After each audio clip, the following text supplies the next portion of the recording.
ನಮಸ್ತೆ ಬಂಧುಗಳೇ, welcome to ವಸುಜಯ ಚಾನಲ್ಗೆ. ಎಲ್ಲರೂ ಹೇಗಿದ್ದೀರಿ? ಎಲ್ಲರೂ ಚೆನ್ನಾಗಿದ್ದೀರಾ ಅಂತ ನಂಬಿರ್ತೀನಿ. ನಾನು ಕೂಡ ಚೆನ್ನಾಗಿದ್ದೀನಿ. ಏನಪ್ಪ ಇದನ್ನೇನೋ ತೋರಿಸ್ತಿದ್ದಾರೆ ಅಂದ್ಕೊಂಡಿದ್ದೀರಾ? ಹೌದು, ಆಯಿಲ್ ಮಾಡ್ತಾ ಇದ್ದೆ, ಇದನ್ನು ತೋರಿಸ್ತಾ ಇಲ್ಲ. ಸುಮ್ಮನೆ ಎಲ್ಲದೂ ಮಿಕ್ಸ್ ಹಾಕ್ತಾ ಇದ್ದೀನಿ ವಿಡಿಯೋ ಇವತ್ತು. ಏನಂದರೆ ಸ್ವಲ್ಪ ಎಣ್ಣೆ ಖಾಲಿ ಆಗಿತ್ತು, ಅದು ಎಣ್ಣೆ ಮಾಡಿದೆ. ಆಯಿಲ್ ಅಂದರೆ ಹೇರ್ ಫಾಲ್ ಆಗ್ತಾ ಇತ್ತು, ಅದಕ್ಕೆ ನಾನು ಅದನ್ನು ಹಾಕಿದ್ದೀನಿ. ಒಮ್ಮೆ ವಿಡಿಯೋನ ಶೇರ್ ಮಾಡಿದ್ದೀನಿ. ಹಾಗೆ ಅಲ್ಲಿಂದ ನಾವು ಬೆಳಿಗ್ಗೆನೆ ಫೋನ್ ಬಂತು ನಮಗೆ. ಬೆಳಿಗ್ಗೆನೆ ಫೋನ್ ಬಂತು, ಊರಿಗೆ ಹೊರಟೇ ಬಿಟ್ವಿ ದಿಢೀರನ್ನೇ. ಮಳೆ ಅಂದರೆ ಮಳೆ, ಸಿಕ್ಕಾಪಟ್ಟೆ ಮಳೆ ಹೋಯ್ತಾನೆ ಇದೆ. ನಿಮ್ಮ ಜೊತೆಗೆ ನೋಡಿ ಮಳೆ ಹೇಗಿದೆ ನಮ್ಮೂರಲ್ಲಿ. ಸಿಕ್ಕಾಪಟ್ಟೆ ಅಂದರೆ ಅದು ಮಲೆನಾಡಲ್ಲಂತೂ ಭಾಳ ಮಳೆ. ಮಳೆ ತುಂಬ ಹೋಯ್ತಾ ಇತ್ತು. ಹಾಗೆ ನಾವು ಹೋಗಲೇಬೇಕಿತ್ತು. ಹಾಗಾಗಿ ಗಡಿಬಿಡಿಯಿಂದ ಹೊರಟೇ ಬಿಟ್ವಿ. ನಾನು ಆಯಿಲ್ ಮಾಡ್ತಾ ಇದ್ದೆ ಅಲ್ಲ, ಹೇರ್ ಆಯಿಲು, ಅದು ನಾನು ಅದು ರೆಸಿಪಿ ಹಾಕಿದ್ದೀನಿ, ಅದನ್ನು ವಿಡಿಯೋ ಹಾಕಿದ್ದೀನಿ, ಲಾಂಗ್ ವಿಡಿಯೋ ಹಾಕಿದ್ದೀನಿ. ಇದು ಸುಮ್ಮನೆ ಅಲ್ಲಿ ನಾನು ನಿಮಗೆ ಅಲ್ಲಿಂದ ಹೊರಡ್ತಾ ಮಾಡೋಣ ಅಂತ ಮಾಡ್ತಾ ಇದ್ದೆಲ್ಲ, ಅದಕ್ಕೆ ಸುಮ್ಮನೆ ಒಂದು ಕ್ಲಿಪ್ ತೊಗೊಂಡೆ. ಅದ್ರ ಜೊತೆಗೆ ಹಾಗೆ ಹೊರಟ್ವಿ. ನಾವು ಎಲ್ಲಿಗೆ ಹೊರಟ್ವಿ ಅಂದರೆ ಸಿದ್ದಾಪುರ ಹೊರಟ್ವಿ. ಸಿದ್ದಾಪುರ ಏನಪ್ಪ ಅಷ್ಟು ಅರ್ಜೆಂಟು ಅಂದರೆ, ಏನೋ ಒಂದು ವಿಷಯಕ್ಕೆ ಹೊರಟಿದ್ದೀನಿ. ನಾನು ನಿಮ್ಮ ಜೊತೆಗೆ ಶೇರ್ ಮಾಡ್ಕೊತೀನಿ ಅದನ್ನು ಕೂಡ, ಏನು ಅಂತ. ಹಾಗೆ ನೋಡಿ, ಇದು ಸಿದ್ದಾಪುರಕ್ಕೆ ಬಂದೇ ಬಿಟ್ವಿ. ಸಿದ್ದಾಪುರ ಇದು ಉತ್ತರ ಕನ್ನಡ ಜಿಲ್ಲೆ ಸಿದ್ದಾಪುರ, ನನ್ನ ತವರೂರು. ಹಾಗೆ ಇಲ್ಲಿ ಬಂದ್ವಿ. ಇಲ್ಲಿ ಬಸ್ ಸ್ಟ್ಯಾಂಡ್ ನೋಡ್ರಿ, ಇಲ್ಲಿ ಕಾಣ್ತಿಲ್ಲಿ ಬಂದ್ವಿ. ಬಂದಿಗೆ ಏನಕ್ಕೋ ಹೋಗ್ತಾ ಇದ್ವಿ. ಇಲ್ಲಿ KSRTC ಬಸ್ ಸ್ಟ್ಯಾಂಡು ಹೊಸದಾಗಿ ಮಾಡಿದ್ದಾರೆ ನೋಡಿ. ಹೊಸದಾಗಿ ಅಂದರೆ ಸುಮಾರು 5-6 ವರ್ಷ ಆಗೋಯ್ತು. 5 ವರ್ಷ ಅನ್ಕೊತೀನಿ, 5 ವರ್ಷ ಆಗೋಯ್ತು ಇದು ಓಪನ್ ಆಗಿಬಿಡ್ನಿ. ಮೊದಲೇ ಸ್ವಲ್ಪ ಆ ಕಡೆ ಇತ್ತು, ತುಂಬ ವರ್ಷದಿಂದ ಇತ್ತು ಅದು, ನಾವು ಚಿಕ್ಕವರು ಇರ್ತಾ. ಇದು ಸ್ವಲ್ಪ ಹಳೆ ಹೊಸದು. ಹಾಗೆ ಇಲ್ಲಿ APMCಗೆ ಹೋಗೋದಲ್ಲಿ ಕಾಣಿಸ್ತಿದೆ ನೋಡಿ, ಅಲ್ಲಿ ಗ್ರೀನ್ ಕಲರು ಅಲ್ಲಿ. ಹಾಗೆ ನಾವು ಸಿದ್ದಾಪುರ ಸಿಟಿಗೆ ಹೋಗಿ ಅಲ್ಲಿಂದ ವಾಪಸ್ ಬಂದ್ವಿ. ವಾಪಸ್ ಬರ್ತಾನೂ ಒಂಚೂರು ವೀಡಿಯೋ ಮಾಡಿಕೊಂಡೆ ನಾನು ನಿಮಗೆ ತೋರಿಸೋಣ ಅಂತ. ಏನಕ್ಕೆ ಹೋಗಿದ್ವಿ ಅಂತ ಇವಾಗ ಹಾಕ್ತೀನಿ ನೋಡಿ. ಹಾಗೆ ಹೋದ್ವಿ. ಅಲ್ಲಿಂದ ವಾಪಸ್ ಬರಬೇಕಾದ್ರೆ ಸುಮ್ಮನೆ ಒಂಚೂರು ವೀಡಿಯೋ ಮಾಡಿಕೊಂಡೆ. ಹಾಗೆ ಯಾರೆಲ್ಲ ನನ್ನ ಚಾನಲ್ ಸಬ್ಸ್ಕ್ರೈಬ್ ಮಾಡದೆ ನೋಡ್ತೀರಾ, ಪ್ಲೀಸ್ ಸಬ್ಸ್ಕ್ರೈಬ್ ಮಾಡ್ಕೊಂಡು ನೋಡಿ. ವಿಡಿಯೋ ಇಷ್ಟ ಆದರೆ ಲೈಕ್ ಮಾಡಿ, ಶೇರ್ ಮಾಡಿ, ಕಮೆಂಟ್ ಮಾಡಿ. ನಾನು ಇಲ್ಲೇ ರುಬ್ಬಕಲ್ಲು ತೊಗೊಂಡಿದ್ದು, ಅಂದರೆ ತಿರ್ಸಕಲ್ಲು ಇಲ್ಲಿ ತೊಗೊಂಡಿದ್ದೆ. ಅವ್ರ ನೆನಪಾಯಿತು ಪಾಪ. ಹಾಗೆ ಇಲ್ಲಿ ಗಾಡಿ ನಿಲ್ಲಿಸಿ ನಾವು ಕೆಳಗಡೆ ಹೋದ್ವಿ. ಇಲ್ಲೊಂದು ಓಣಿ ಇದೆ, ಆ ಓಣಿಯಲ್ಲೇ ಹೋಗ್ತೀವಿ ನಾವು. ಈ ಪಾತ್ರೆ ಅಂಗಡಿಗೆ ಹೋದ್ವಿ. ಇದು ಪಾತ್ರೆ ಅಂಗಡಿ ಎಲ್ಲಿದೆ ಅಂದರೆ ಮಾರ್ಕೆಟ್ ರಸ್ತೆಯಲ್ಲಿದೆ.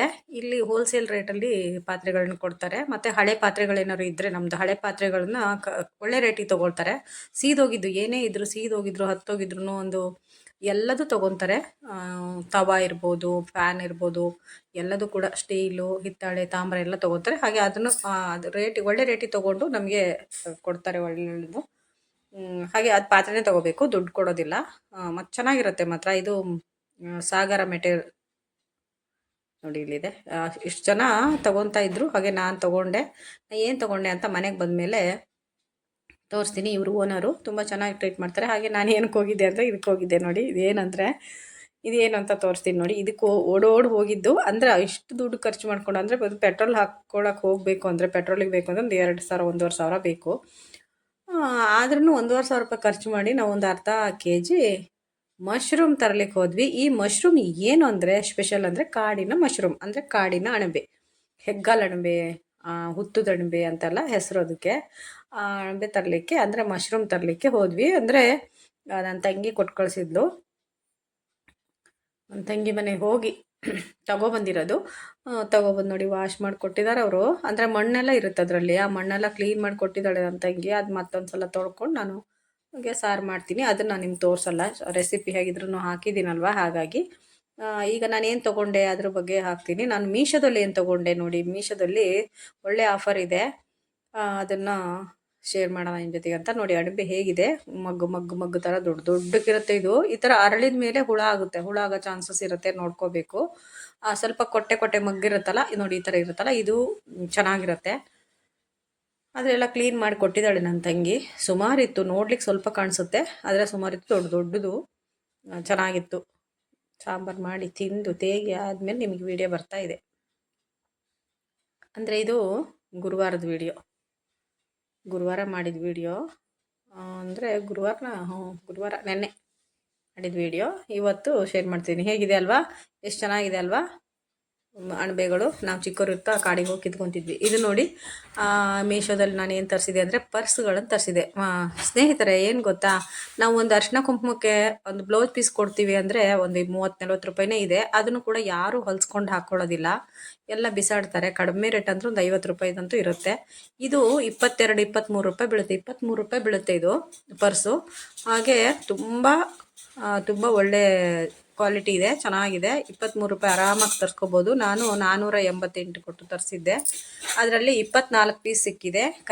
ಕಲರು ತುಂಬ ಚೆನ್ನಾಗಿದೆ ನೋಡ್ಲಿಕ್ಕೂ. ಹಾಗೆ ಆ ಜಿಪ್ಪುಗಳೆಲ್ಲ ಚೆನ್ನಾಗಿದೆ. 2 ಜಿಪ್ ಕೊಟ್ಟಿದ್ದಾರೆ, ಚೆನ್ನಾಗಿದೆ. 2 ಪ್ಯಾಕೆಟು. ಒಂದರಲ್ಲಿ ಪರ್ಸ್ ಇಟ್ಕೋಬೋದು, ಒಂದರಲ್ಲಿ ಮೊಬೈಲ್ ಇಟ್ಕೊಂಡು ಹೋಗ್ಬೋದು. ಅಷ್ಟು ಚೆನ್ನಾಗಿದೆ. ಮತ್ತು ಕಲ್ಲರು ಅಷ್ಟೇ ಎಲ್ಲ ಚೆನ್ನಾಗಿದೆ, ಡಿಸೈನ್ ಚೆನ್ನಾಗಿದೆ. ನಮ್ಮ ಸೊಸೆ ಓಪನ್ ಮಾಡಿದ್ಲು, ಅವಾಗ ನಾನೊಂದು ವಿಡಿಯೋ ಮಾಡಿಕೊಂಡೆ. ನನಗೆ ಇದನ್ನು ತಗೋಬೇಕು ಅನ್ನಿಸ್ತು, ಅದಕ್ಕೆ ತೊಗೊಂಡೆ. ನಿಮ್ಗೆ ಯಾರಿಗಾರು ಇಷ್ಟ ಆದರೆ ಕಮೆಂಟ್ ಹಾಕಿ, ಲಿಂಕ್ ಅಂತ ಕಮೆಂಟ್ ಹಾಕಿ, ಲಿಂಕ್ ಕಳಿಸ್ತೀನಿ. ಹಾಗೆ ಇದು ನೋಡಿ ಪಾತ್ರೆ, ಇದನ್ನು ತೊಗೊಂಡೆ ನಾನು. ಇದೊಂದು ಇಡ್ಲಿ ಪಾತ್ರೆ, ದಪ್ಪಕ್ಕೆ ಇದೆ, ತುಂಬ ಗಟ್ಟಿ ಇದೆ, ತುಂಬ ಚೆನ್ನಾಗಿದೆ ನೋಡಿ. ಇಷ್ಟು ಒಂದು ಆದರೆ ಇಡ್ಲಿ ಜಾಸ್ತಿ ಆಗೋದಿಲ್ಲ. ದೊಡ್ಡ ಇಡ್ಲಿ 19 ಇಡ್ಲಿ ಅಷ್ಟೇ ಆಗುತ್ತೆ. ಒಂದರಲ್ಲಿ 7, ಒಂದರಲ್ಲಿ 7, ಮತ್ತೊಂದರಲ್ಲಿ 6 ಅಂತಲೇ ಇದೆ. 6, 6, 7, 7, 14, 14, 5, 19 ಇಡ್ಲಿ ಆಗುತ್ತೆ ಅಷ್ಟೇ. ಅದು ಚೆನ್ನಾಗಿದೆ, ದೊಡ್ಡದು. 3 ಇಡ್ಲಿ, ಹೆಚ್ಚಂದರೆ 2 ಇಡ್ಲಿ ಅಥವಾ 3 ಇಡ್ಲಿ ತಿನ್ಬೋದು ಅಷ್ಟೇ, ಅಷ್ಟು ಚೆನ್ನಾಗಿದೆ. ನಂದು ಸ್ಟೀಲಿಂದಿತ್ತಾ, ಅದು ಹಳೆ ಮನೆಯಲ್ಲೇ ಅಲ್ಲಿ ಬರ್ತಾ ಇರೋ ಕೊಟ್ಟು ಬಂದುಬಿಟ್ಟೆ, ಬೇಡ ಸ್ವಲ್ಪ ಹಳೇದಾಗಿತ್ತು ಅಂತ. ಹಾಗೆ ತಗೋಬೇಕು ಅಂತಿದ್ದೆ. ಈ ಮನೆಗೆ ಬಂದಮೇಲೆ ಇಡ್ಲಿನೇ ಮಾಡಿಲ್ಲ. ಆಮೇಲೆ ಇದನ್ನು ನೋಡಿ, ಹೂವಿನ ಬುಟ್ಟಿ ಎಷ್ಟು ಚೆನ್ನಾಗಿದೆ ಅಲ್ಲ, ಅದು ಅದೇ ಅಂಗಡಿಯಲ್ಲಿ ತೊಗೊಂಡಿದ್ದು ಹೂವಿನ ಬುಟ್ಟಿ. ನನಗೆ ಹೂ ಕೊಯ್ಲಿಕ್ಕೆ ಬುಟ್ಟಿ ಹಾಳಾಗಿತ್ತು. ಇದು ನೋಡಲಿಕ್ಕೆ ನಿಮಗೆ ವಿಡಿಯೋದಲ್ಲಿ ಸ್ವಲ್ಪ ಚಿಕ್ಕದು ಕಾಣಿಸುತ್ತೆ, ಅದು ದೊಡ್ಡದಿದೆ. ಎಷ್ಟು ಗಟ್ಟಿ ಇದೆ ಗೊತ್ತಾ, ಹ್ಯಾಂಡ್ಲೆಲ್ಲ ತುಂಬ ಚೆನ್ನಾಗಿದೆ. ಅದ್ರ ಜೊತೆಗೆ ಇದು 2 ಬೌಲ್ ತೊಗೊಂಡೆ ನಾನು. 2 ಬೌಲು ಒಂದೇ ಥರದ್ದು, ಒಂದು ಸ್ವಲ್ಪ ಚಿಕ್ಕ ದೊಡ್ಡ ಇದೆ. ಯಾಕೆಂದರೆ ಒಂದೇ ಥರ ಕೊಡಿ ಅಂದೆ ನಾನು, ಒಂದೇ ಥರದ್ದು ಇರಲಿಲ್ಲ. ಸ್ವಲ್ಪ ಸೈಜ್ ಎಲ್ಲ ತೊಗೊಂಡ್ಬಿಟ್ರು. ಒಂದೊಂದು ಸೈಜ್ ಒಂದೊಂದೇ ಬರುತ್ತೆ ಅಂದ್ಕೊಂಡು ಆಮೇಲೆ ತೊಗೊಂಡೆ. ಇದು ಚೆನ್ನಾಗಿದೆ. ಆಮೇಲೆ ಇದೊಂದು ನೋಡಿ, ವಾಸ್ತು ಬೌಲ್ ಅಂತಾರಲ್ಲ, ವಾಸ್ತು ಪಾತ್ರೆ, ವಾಸ್ತು ಬೌಲ್ ಅಂತ, ಇದೊಂದು ತೊಗೊಂಡೆ. ದೊಡ್ಡದಿದೆ ಇದು.